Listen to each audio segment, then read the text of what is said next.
Olá, eu sou a professora Isilda Bittencourt e nós estamos aqui hoje para falar um pouco sobre regras de segurança em laboratórios de química.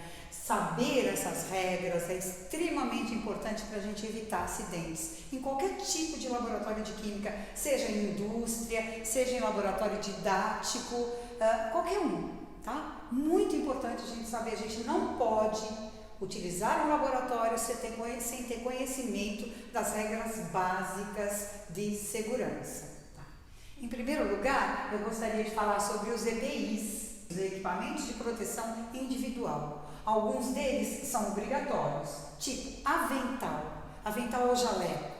É extremamente importante que você use, porque você vai ficar totalmente protegido. O que acontece? Ele mancha, ele pode ter buracos. Por quê? Porque ele evitou que isso acontecesse na minha roupa ou no meu corpo. É ideal que o avental seja de mangas compridas, ideal não, é necessário que ele seja de mangas compridas, que ele tenha um bom comprimento para poder te proteger e que ele seja de algodão e algodão grosso. Não pode ser fininho não, tá? Também óculos de segurança. Os óculos de segurança são também muito importantes. Eu uso óculos e, portanto, não uso os óculos de segurança, tá? Porque esses daqui também me protegem. Mesmo quando você for usar água no laboratório, experimentos que vão usar apenas água, você deve usar os óculos. Por quê? Porque você vai colocar água em vidro, né? Em recipientes de vidro. E os recipientes de vidro podem quebrar e caquinhos podem atingir os seus olhos. Então, é extremamente importante proteger os seus olhos. Algumas vezes, você vai ter que usar luvas. Né?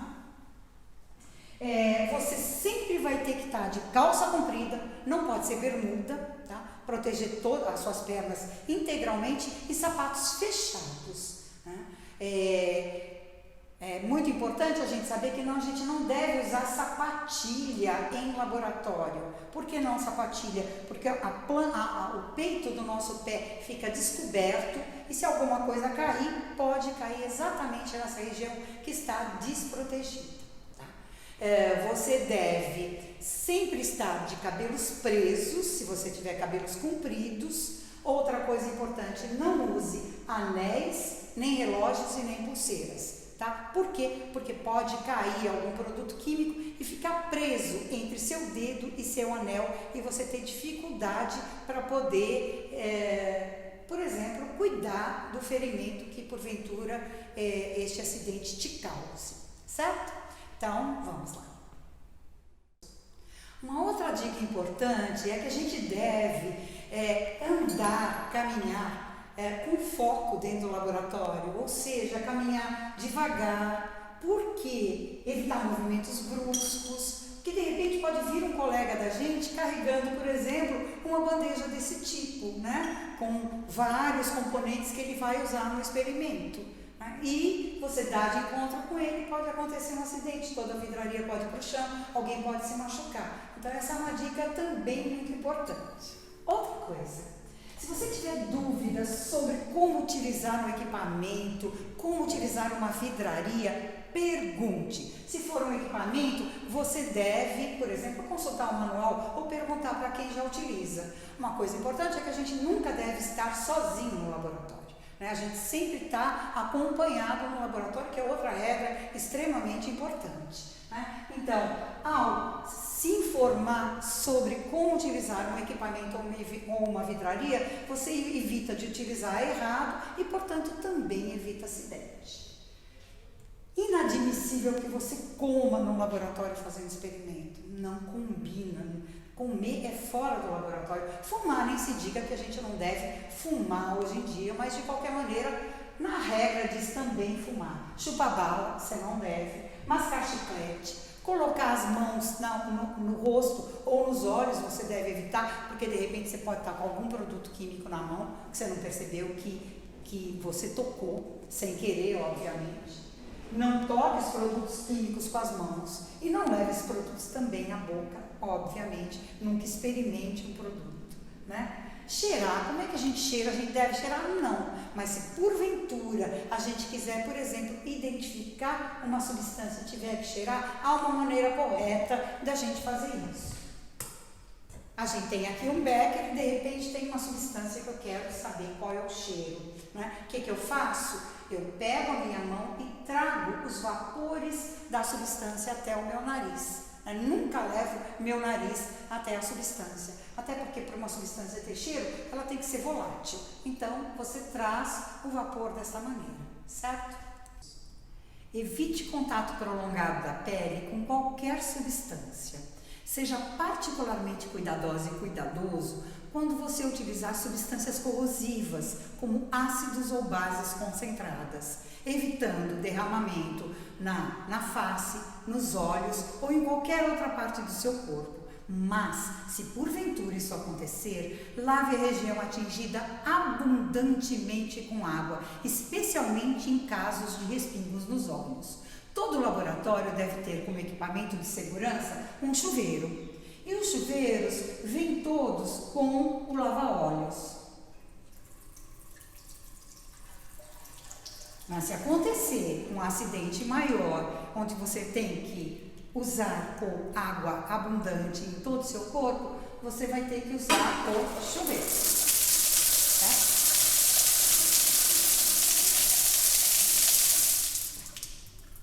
Qualquer acidente, por menor que seja, do tipo queimaduras, cortes, devem ser comunicados e devem ser tratados, certo?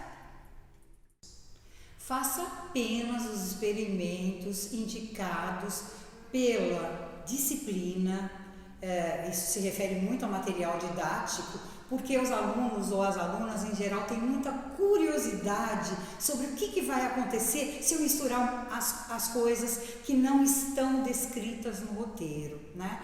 É a chamada curiosidade científica. Consequências muito desagradáveis podem surgir desta curiosidade.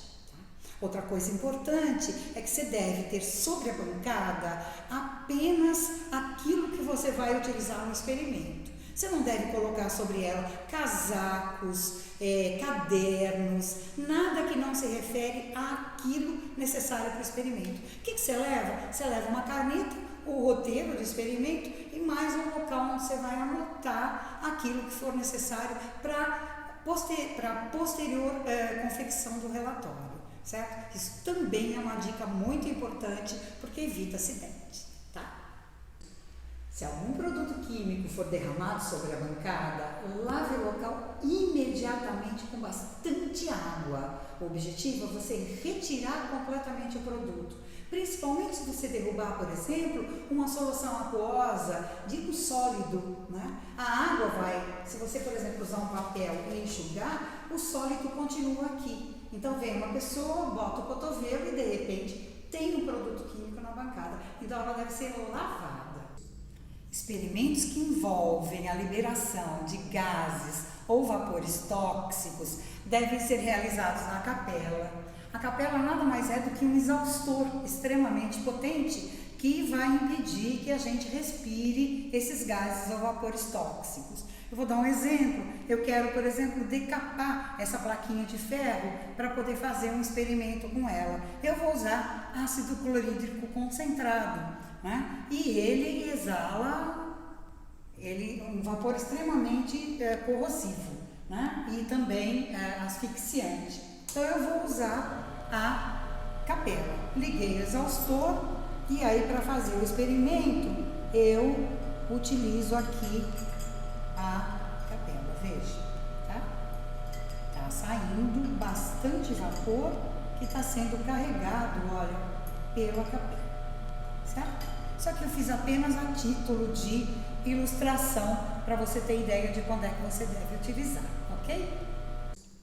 Há duas atitudes no laboratório que a gente toma cuidado, né, com o objetivo de evitar contaminações. A primeira delas é evitar trocas de rolhas ou tampas dos frascos de reagentes. Tá? A outra coisa que a gente faz é, uma vez que a gente retira um reagente, mesmo que a gente não utilize o reagente como um todo, a gente não retorna para o frasco a fim de evitar contaminação. Não utilize vidros trincados ou quebrados. Só trabalhe no laboratório com material perfeito. Se você perceber que há alguma imperfeição, alguma trinca no seu material, peçam para que ele seja substituído. Outra coisa, tome cuidado com o aquecimento de vidro, né? O vidro não é um bom condutor de calor, então ele demora para esquentar, mas ele demora para esfriar também. Lembre-se que o vidro quente tem a mesma aparência que o vidro frio. Temos aqui o bico de Bunsen, que é um aparato que a gente utiliza com muita frequência, né? Então nós vamos ensinar, ou melhor, vamos mostrar para vocês como é que a gente acende um bico de Bunsen. Um cuidado básico é nunca ter material inflamável e nem manipular o material inflamável, reagente, perto de um bico de Bunsen, certo? Então, como ligar? Bom, em primeiro lugar, a gente tem o bico de Bunsen, ele apresenta dois cilindros, um cilindro interno e um cilindro externo que gira ao redor do interno. Quando esses dois buraquinhos estão coincidindo, olha, perceba que eu consigo fechar, significa que eu tenho o máximo da entrada do comburente, que é o ar. Então, vai se usar o oxigênio aqui para proceder à queima. O que vai entrar aqui é o combustível, que é o gás liquefeito do petróleo, certo? Então, a mistura dos dois com a faísca vai resultar no fogo. Então, como é que a gente vai agir para ligar esse bico de Bunsen? Primeira consideração, você fecha a entrada do ar, fecha o máximo que você consegue. Aí você fecha também a entrada do combustível, tá? A entrada do combustível tem duas válvulinhas, esta e essa daqui, que é a entrada do encanamento para o bico de Bunsen propriamente dito. Então a gente vai ligar, mas a gente está com isso aqui fechado, certo? Agora eu vou pegar o fósforo, acender e vou abrir a entrada do combustível. Perceba que a chama aqui ficou bem amarela, o que significa que é uma queima incompleta. Esta chama não apresenta perigo para a gente. Óbvio, a gente tem que ficar distante dela, mas ela não apresenta um perigo de me queimar, por exemplo, né? Ela é uma chama que tem um poder calorífico muito baixo por causa da ausência quase que total do oxigênio, né? Outra coisa importante é que é uma chama que dá muita fuligem, exatamente por causa da queima incompleta, que é o chamado negro de fumo, né? Então, o que você vai fazer? Agora sim, você vai abrir a entrada do ar e perceba que à medida que você abre, a chama se torna mais azul. Esta sim é uma chama extremamente perigosa, é muito, muito, muito quente, tá? Então, você vai trabalhar com essa chama, né, e não com a anterior, para fazer os experimentos em geral. Dificilmente você usa outra. Outra coisa que eu vou mostrar para vocês é um procedimento que causa também muito acidente, que é o aquecimento de líquidos diretamente na chama do bico de Bunsen com um tubo de ensaio. Em geral, o pessoal não faz direito e isso aqui espirra, né? Como o líquido está quente, pode causar queimadura.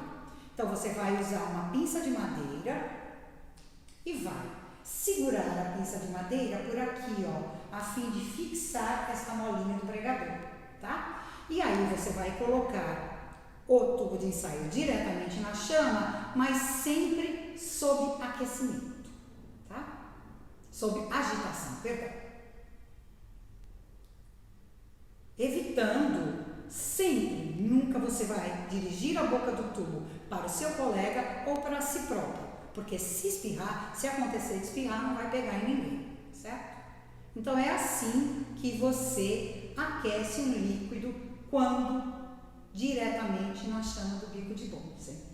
Agora, e para desligar a chama? Para desligar a chama, você tem que fechar aqui. O protocolo não diz isso. O protocolo diz que você deve apenas, então, somente fechar essa entrada principal. Por quê? Porque talvez, se você fechar por essa entrada secundária, você pode acabar deixando a entrada principal aberta por esquecimento, tá? Então, a próxima pessoa que for usar é que fecha esta entrada do GLP, certo? Espero ter sido claro.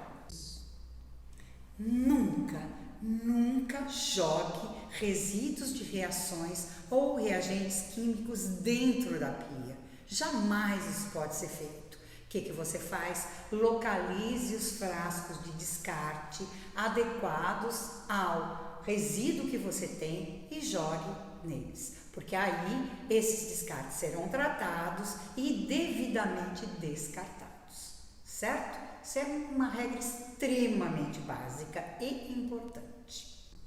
Verifique a voltagem dos aparelhos que você vai utilizar para não colocar na tomada errada, tá?